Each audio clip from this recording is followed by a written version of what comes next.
Hi YouTube, and this is JTrain997, and I'm back this time with my review of the DC Direct Batman Arkham Origins Series 1 Batman figure.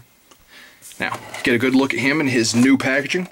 They've decided to go against using the same packaging that both Asylum and City used, which, you know, I don't mind a change up in the packaging, but I'm not overly crazy about how narrow they made the packaging. And as you've already seen with Bane in this series, who requires a completely different box, it doesn't always work. But obviously I am an out-of-box collector, so it doesn't really faze me. On the back, you have a picture of all 4 characters from Series 1, which are of course Batman, Joker, Black Mask, and Bane. And you get a little read-up. It's just about how Origins predates Asylum and City. Unfortunately, there is no gadget with Batman. That was a clever way that both Asylum and City figures kept selling the same generic Batman to you. Although, to be fair, they did always tweak it in some way. This guy doesn't get a Batarang, claw, you know, nothing. Was really hoping we get some type of gadget, but no such luck. But that being said, enough said about the box. Let's open him up. So I'll level with you guys. I wasn't too excited about the whole concept of another Batman figure. I knew we were getting one since it was the first series, but I had already got one from Mattel. Decided to go ahead and get him. And I gotta admit, this guy is probably the most surprising figure out of this wave.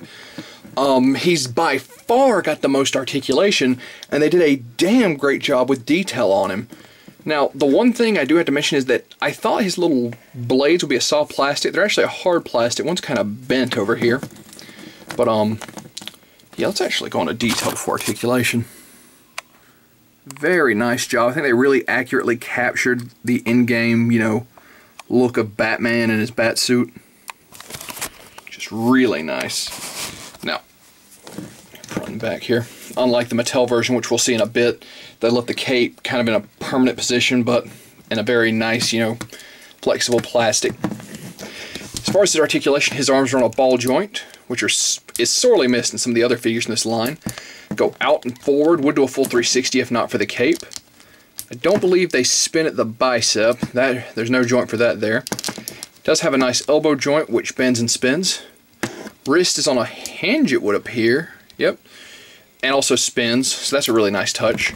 The only figure from the initial wave to actually have an ab crunch, and it's actually a really decent one for DC. As you can see, there's a lot of motion in it. Turns at the waist. I believe he's one of the only figures in this series that does that as well. So, you know, already I'm seeing a lot of great poses that could be done with this guy. Legs go forward, back, and out. That's a very, very similar to a Mattel joint there. Double jointed knees. That's great. And an ankle joint with no pivot, but it's a pretty free moving ankle joint.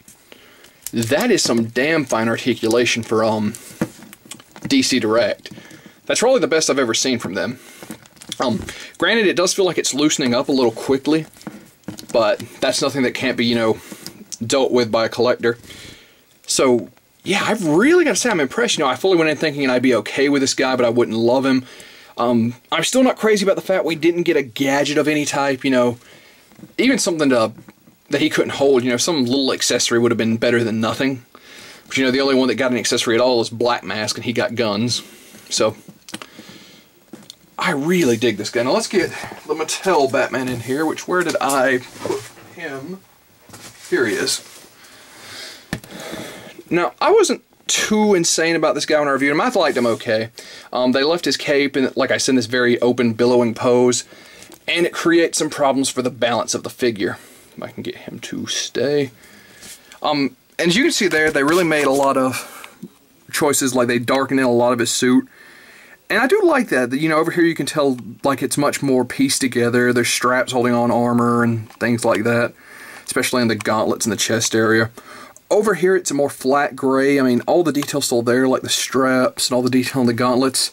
But it doesn't pop as well as Mattel's does. But, you know, be that as it may, DC Direct is still more accurate to the in-game Batman. You know, he's much more of a gray than he is a dark black, unfortunately. Not that I don't like that. And I'm even going to say, I think I'll give the nudge to articulation to this guy, because this guy has no ab crunch. His legs move just fine, but his arms are a little stiff, so this is the first time I'm ever going to say it. DC Direct beat Mattel as far as articulation. And their cape is much more reasonable. Don't get me wrong, I said I liked the billowing cape in the review, and I still do. But this is much more reasonable. You know, it's a soft plastic, it looks kind of realistic. You can get it into a lot of nice poses, and it doesn't affect the balance of the figure at all. So if you're just going to get one, I'd say go with DC Direct. The only thing about it is the price point. Mattel's are going to run you about 16 bucks if you can find them. DC Directs are going to run you between 20 and 25. Unfortunately, I remember paying 17 when Arkham first came out with figures. Now they've jacked the price up. So I am really surprised with this Batman. I'm definitely digging him. I wish he would have came with a gadget, but he's a fantastic Batman overall, and I highly recommend picking him up. That being said, this is JTrain997, and I'll see you soon, YouTube. Hi guys, I hope you liked the review. If you'd like to see any more of the reviews for Arkham Origins Series 1 from DC Direct, feel free to click the link you'll see above each figure for their own personal review. And that being said, this is JTrain997, and thanks for watching.